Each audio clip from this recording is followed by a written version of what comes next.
하나님 말씀은 구약성경 창세기 24장입니다.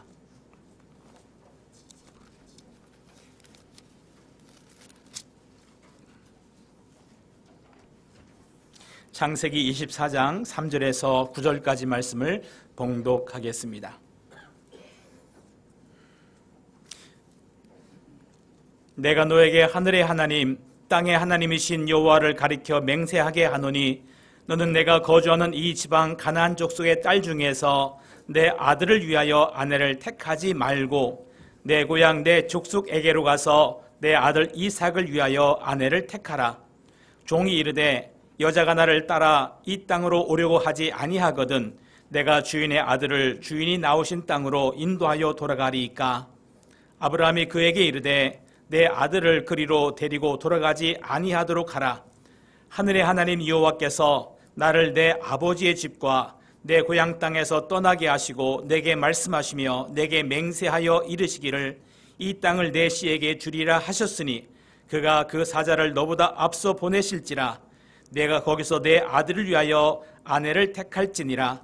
만일 여자가 너를 따라오려고 하지 아니하면 나의 이 맹세가 너와 상관이 없나니 오직 내 아들을 데리고 그리로 가지 말지니라.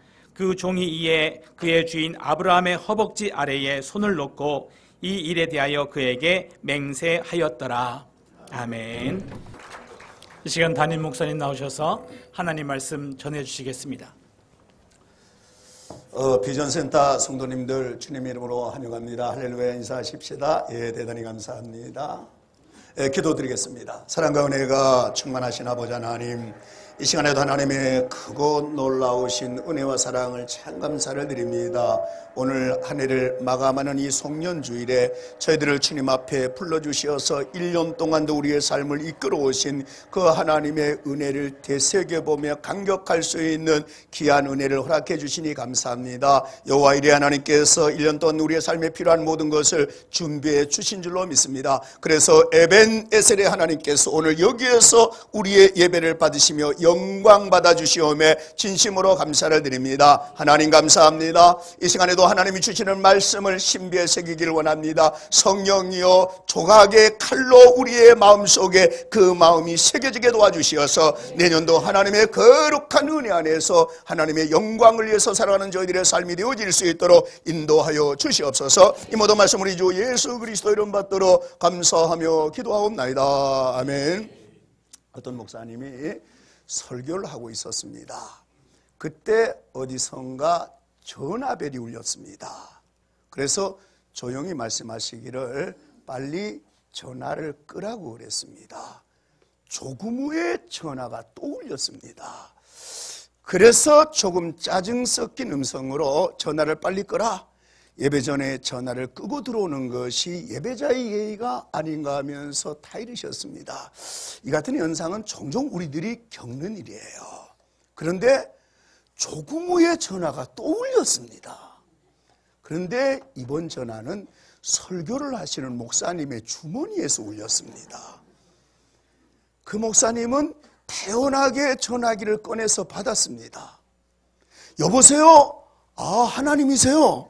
지금 예배 중이니까 예배가 끝나고 난 다음에 전화를 드리겠습니다. 죄송합니다 하면서 끊었습니다. 우스갯소리입니다. 우스갯소리지만 하나님과 이런 직통 전화가 있으면 얼마나 좋겠는가 하는 그런 생각을 해봅니다. 세상에는 참 불가사의한 사건들이 너무나 많습니다. 도무지 생각해도 이해가 안 되는 일들이 많이 있습니다. 이런 때 이런 전화가 있다면 얼마나 좋겠습니까? 오늘 예배를 드리다가 이런 신령한 전화기를 한 대씩 다 선물 받고 돌아가는 귀한 시간이 되었으면 합니다. 그래서 내년에는 문제만 생기면 그 전화기를 활용해서 하나님의 음성을 듣고 그 음성에 순종하면서 복된 삶의 역사가 저와 여러분의 삶 가운데 많이 열매되어지는 놀라운 역사가 나타날 줄로 이 종은 굳게 믿습니다. 네. 오늘은 한 해를 마감하는 주일입니다. 흔히 송년주일이라고 그러죠. 마지막이라는 말을 할 때마다 우리는 마음이 참 숙연해집니다. 지난 한 해를 살아오면서 여러분들의 삶에 별의별 일들이 다 있었을 것입니다. 보람된 일들도 있었을 것이고 후회스러운 일들도 있었을 것입니다. 사람의 발자취에는 의뢰의 그런 법이에요. 보람된 일들만 있는 것도 아니고 그렇다고 후회스러운 일들만 있는 것도 아닙니다.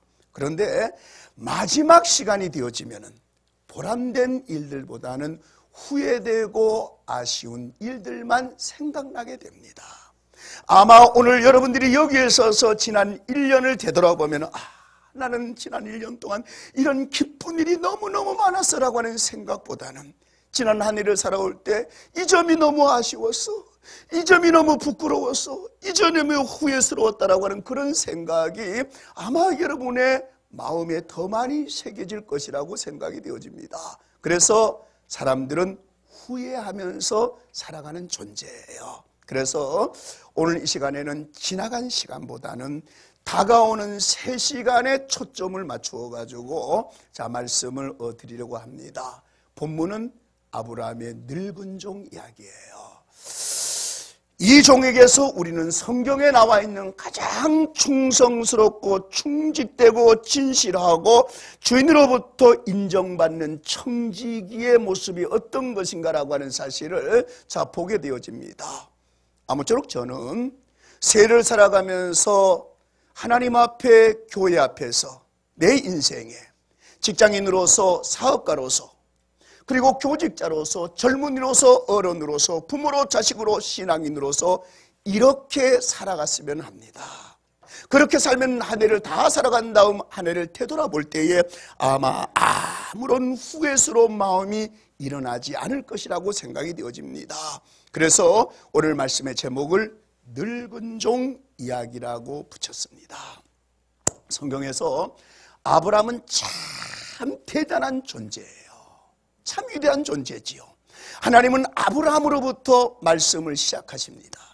그리고 하나님은 아브라함을 통해서 일을 시작하시고 섭리를 이루셔요. 참 성경에서 아브라함은 위대한 인물이라고 하는 사실을 발견할 수가 있습니다. 저는 아무쪼록 새해에 여러분들의 가문이 아브라함 같은 가문이 되어지기를 바라고, 여러분의 삶이 아브라함 같은 삶이 되어지기를 바라고, 그래서 여러분이 받은 하나님의 어마어마하고 놀라운 축복을 아브라함처럼 이웃에게 나누어주고 전해주는 그런 삶을 살아가는 역사가 먼저 나에게 일어나기를 주님의 이름으로 간절히 축원을 드립니다.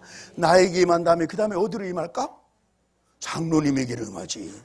여러분, 장로님 우습게 보지 마세요. 장로님 되려면 얼마나 과정이 힘든 줄 몰라요. 그래서 여러분들 장로님의 가문이 복받는 가문이에요. 그래서 장로님 되기를 사모하기를 바랍니다. 권사님은 나는 빨리 녹본교회 장로님이 되어가지고 하나님의 위대한 역사를 이루는데 동참해야 되겠다, 그런 사모함을 가지시길 바랍니다. 그래서 장로님이 우리 교회에 많이 세워지길 바랍니다. 그런데 내년에는 장로님이 하나도 안 세워져요. 이 참 안타까운 일입니다. 권사님들은 더욱더 분발하셔가지고 이 교회의 장로님이 되기를 사모하길 바랍니다. 아무쪼록 아브라함과 같은 그런 놀라운 복이 임하길 바랍니다. 그 아브라함의 사랑하는 아내 사라가 몇 살에 죽는가 하면은 127세에 죽어요. 아브라함은 아내와 함께 하나님의 뜻을 아직 이룰 일이 많이 있는데 어느 날 갑자기 사라가 죽습니다. 그리고 그의 곁에는 이제 아들 이삭 한 사람밖에 없어요. 그 아들의 나이가 몇 살인가 하면은 40세입니다. 뭐를 시켜야 되겠어요? 결혼을 시켜야 됩니다. 나이 40이 됐으니까 이제 나이가 꽉 차고도 넘치는 나이였습니다. 이게 부모에게 큰 불효입니다. 자식 나이 많은 자식들은 꼭 기대할 수 있게, 기억할 수 있기를 바랍니다. 이게 불효 중에 큰 불효니라. 이게 불효 중에도 왕불효니라. 나이 40될 때까지 부모의 마음을 얼마나 아프게 만들어서 이 아브라함의 꿈이 뭐냐면 이제 이 아들을 결혼시켜야 되겠다는 것이 꿈이에요. 그래서 친척들이 살고 있는 메소포타미아 지역인 하란으로 보내어가지고 며느리를 골라야 돼요. 그때 아브라함은 그 중요한 일을 위해서 누구를 보내느냐? 자신의 늙은 종을 보냅니다. 여기에서 아브라함의 늙은 종이 등장이 되어지는 모습을 볼 수가 있습니다. 여기 나오는 아브라함의 늙은 종은 아주 진실한 그리스도인의 모형입니다. 그리고 하나님의 일을 맡아서 일하는 진실한 청지기의 모습이에요. 우리는 이 종의 모습을 보면서 이것이 바로 그리스도인의 삶이구나. 이것이 진실한 청지기의 삶이구나. 이것이 하나님의 일을 맡아서 일하는 모든 헌신자들의 삶이라고 하는 사실을 발견하게 됩니다. 이 종에게서 몇 가지의 모습이 발견이 되어져요. 오늘은 저희들 그거 좀 살펴보면서 송년주일에 주시는 하나님의 뜻을 함께 찾는 시간을 갖고자 합니다. 첫째는 주인으로부터 소명입니다. 4절 보면 아브라함이 종에게 내 고향 내 친족에게로 가서 족속에게로 가서 아들 이삭을 위해서 아내를 택하라고 했습니다. 즉 너는 가서 며느리감을 택하여 오라는 그 말이에요. 이 종은 아브라함으로부터 인정받는 종이었습니다. 그래서 며느리를 간택할 수 있는 정권을 위임을 받았어요. 이 종은 주인으로부터 모든 재산을 맡아서 가나라는 청직이었습니다. 아마 아브라함이 볼 때 40세 된 아들 이삭보다 이 종이 더 믿었을 거예요. 얼마나 믿었으면요 며느리 선택권을 줘가지고 보냈겠습니까? 여러분이 이 세상에서 가장 행복한 삶은요 이렇게 누군가로부터 인정받으면서 살아가는 삶이에요. 그 삶이 복된 인생이고 그 삶이 은혜 받은 삶이에요. 직장에서든지 사회에서든지 어디서든지 인정받고 살아가는 삶은 참으로 행복한 삶인 줄로 믿습니다. 이 인정받고 살아가는 삶은 하나님의 일에 있어서도 마찬가지예요. 여러분 지금 이 시간에도 하나님의 섭리는 이루어지고 진행되고 있는 줄로 믿습니다. 하나님의 뜻은 지금 이 시간에도 이루어져요. 그런데 그 하나님의 섭리가 이루어지는 데는 반드시 그 누군가를 통해서 이루어집니다. 그 누군가가 누구냐 하면은 바로 본문에 나와 있는 이 종 같은 사람이라는 이야기예요. 여러분 사람들로부터 인정받는 것도 소중한 일인데 주께로부터 인정받고 소중하게 쓰임받는 삶이야말로 얼마나 가치 있는 삶이고 얼마나 보람 있는 삶이고 얼마나 행복한 삶이겠어요. 여러분 올 한 해를 살아오면서 사람들로부터 인정받고 하나님으로부터 인정받는 삶을 살아온 줄로 믿습니다.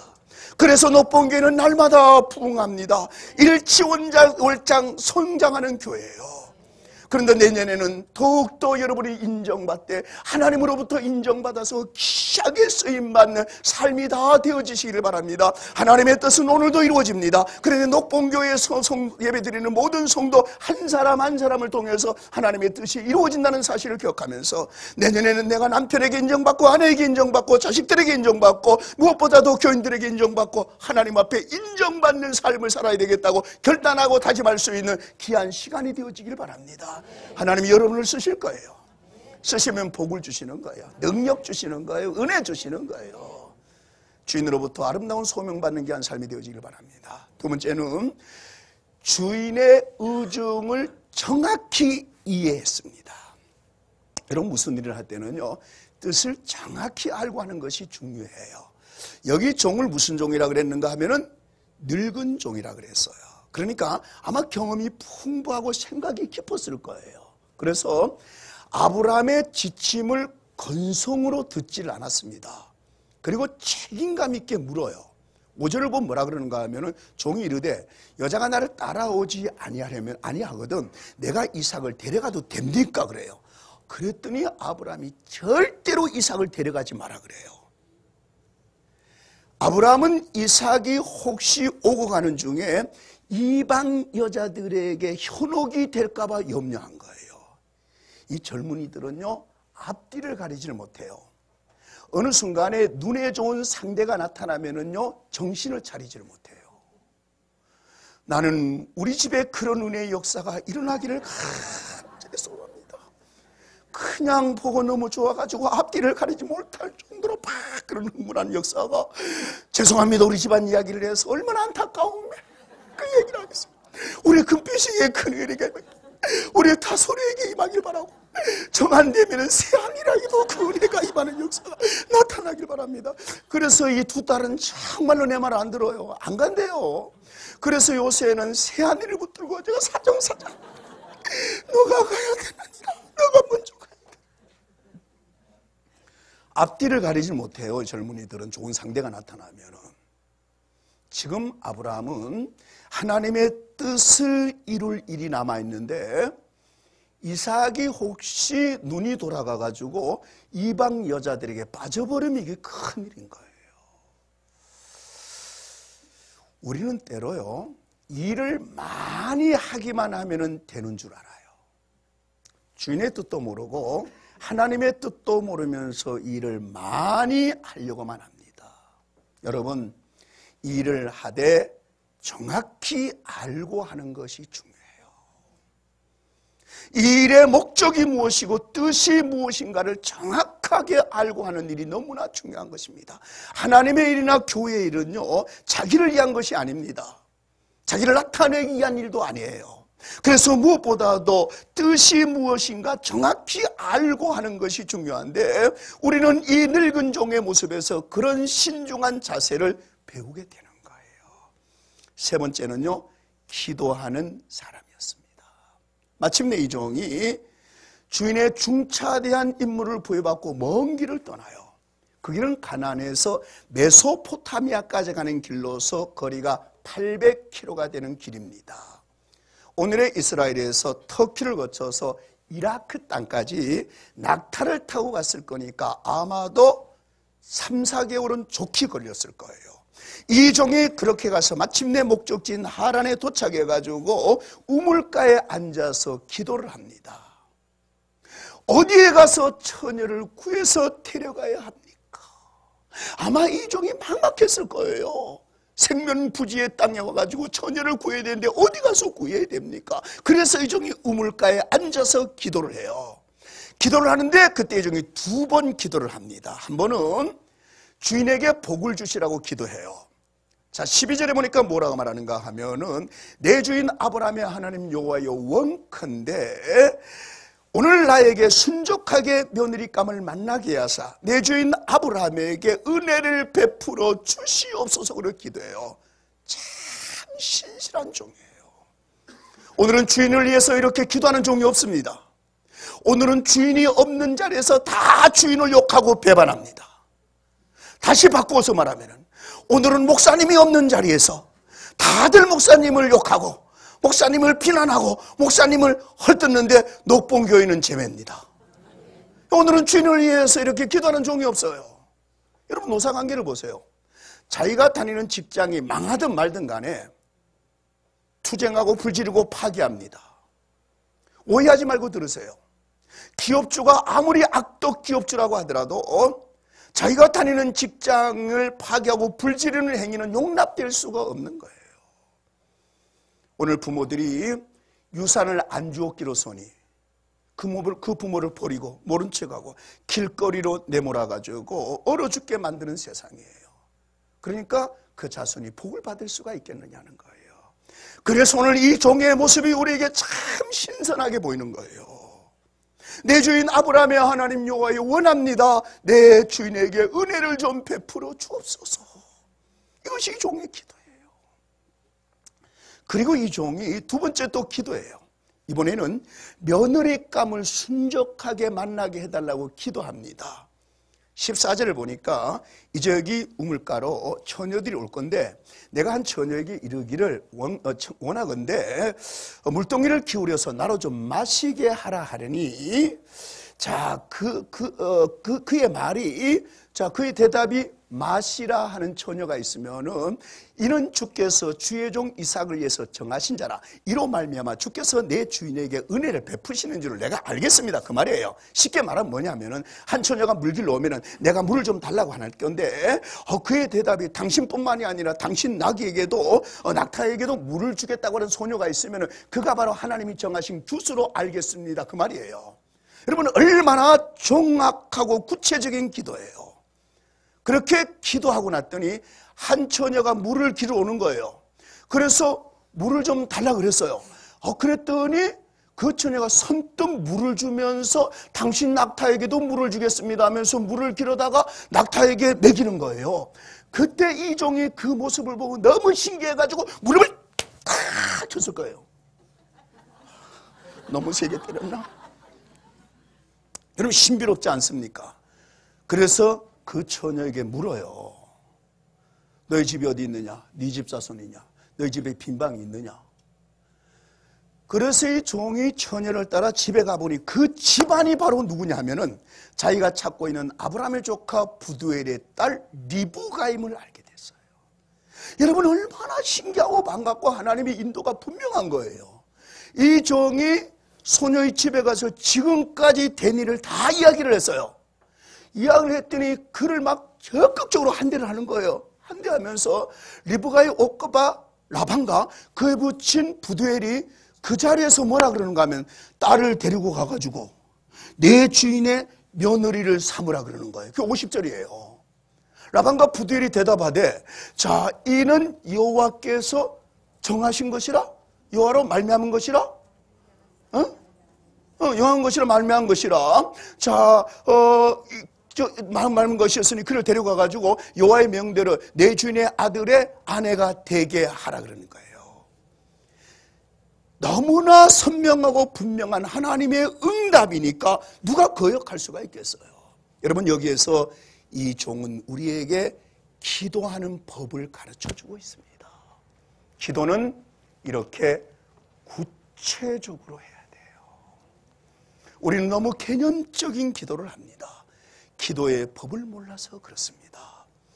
우리는 여기에서 특별히 배우자를 위한 기도는 아주 구체적으로 해야 될 필요가 있다는 것을 배우게 돼요. 구체적으로 자세하게 배우자를 놓고 기도해야 돼요.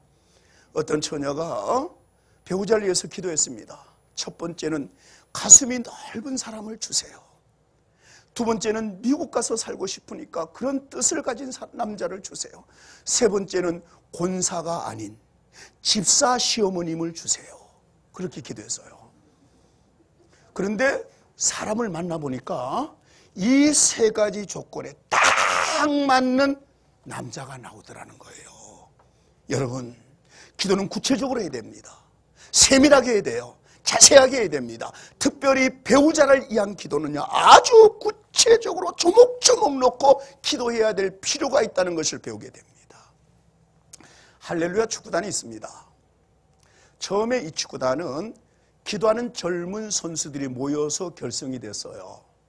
이 선수들이 하루는 모여서 의논하기를 이제부터 누구든지 골을 넣으면 그 자리에 무릎을 꿇고 기도하자고 결의를 했습니다.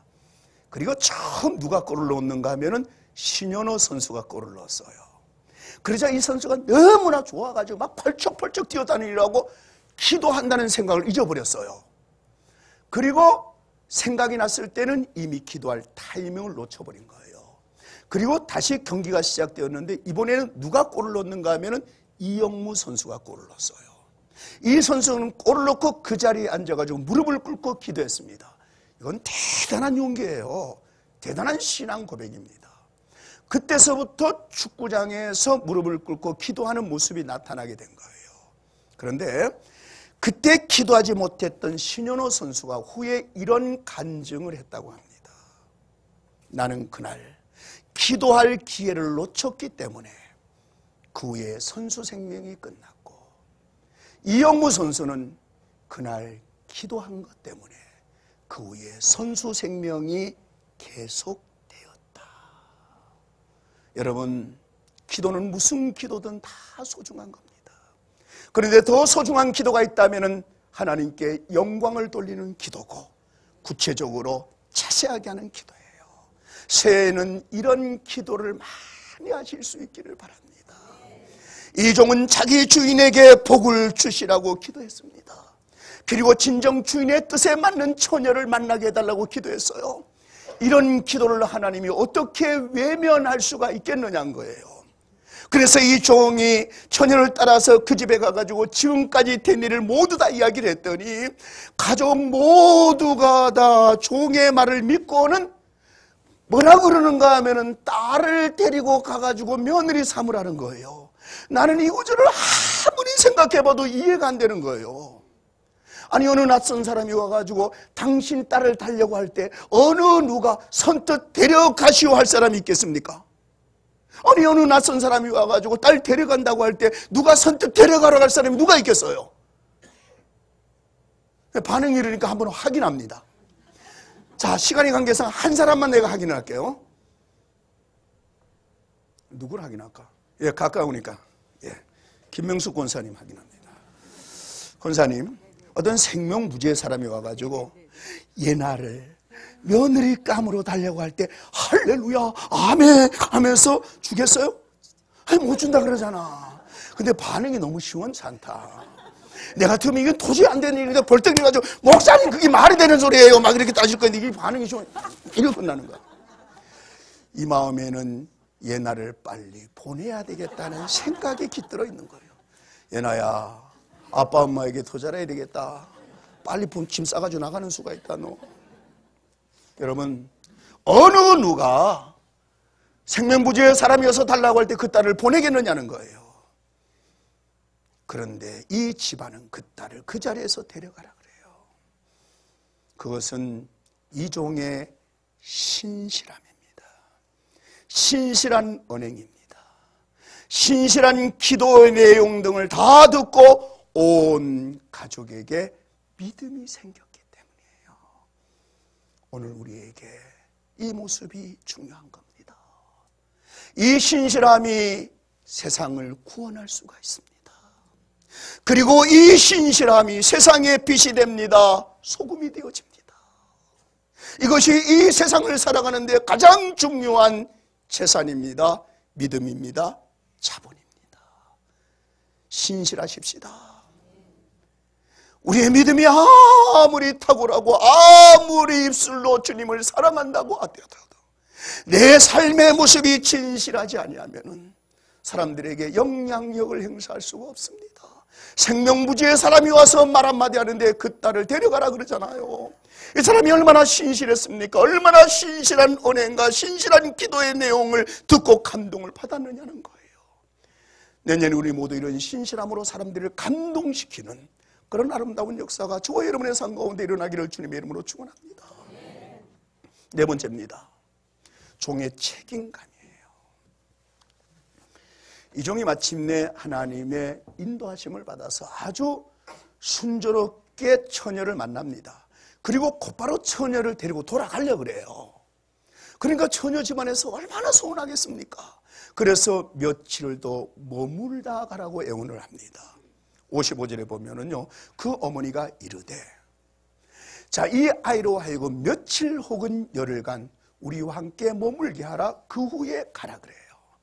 아이, 며칠 머물면 얼마나 좋아요. 융숭한 대접도 받습니다. 이 종에게는 너무너무 신나는 일이에요. 그런데 지금 이 종의 마음속에는 융숭한 대접과 좋은 환경의 대접을 받는 것보다 더 생각이 되는 것이 무엇이는가 하면은 주인을 걱정하는 거예요. 지금 주인이 얼마나 학수고대하면서 나를 기다리고 있을까를 생각한 겁니다. 그래서 말해요. 56절에 보면은 나를 만류하지 마소서. 여호와께서 내게 형통한 길을 주셨사오니 나로 보내어 내 주인에게로 돌아가게 하소서. 그렇게 말하고 떠나는 겁니다. 얼마나 책임감 있는 종이에요. 그래서 한때 아브라함이 이삭을 낳기 전에 이 종을 양자로 삼으려고 했던 겁니다. 사람이 세상을 이렇게 책임감 있게 살면요, 우선 자신이 행복해져요. 그리고 보는 사람이 행복합니다. 또한 그런 사람들 때문에 이 세상이 건강해지는 거예요. 결론을 맺겠습니다. 그렇게 종이 며느리감을 데리고 왔을 때 아브라함도 이삭도 만족해 하면서 기뻐했습니다. 모두가 그렇게 기뻐한 그 배후에는 이름 없는 이 충성스러운 종이 있었다라고 하는 사실을 우리는 놓치지 말고 붙잡아야 됩니다. 주님은 우리에게 이 종의 모습으로 세상을 살아가기를 원하셔요. 성경에서 하나님이 이 이름 없는 종의 모습을 장황하게 기록해 놓은 이유가 바로 거기에 있는 겁니다.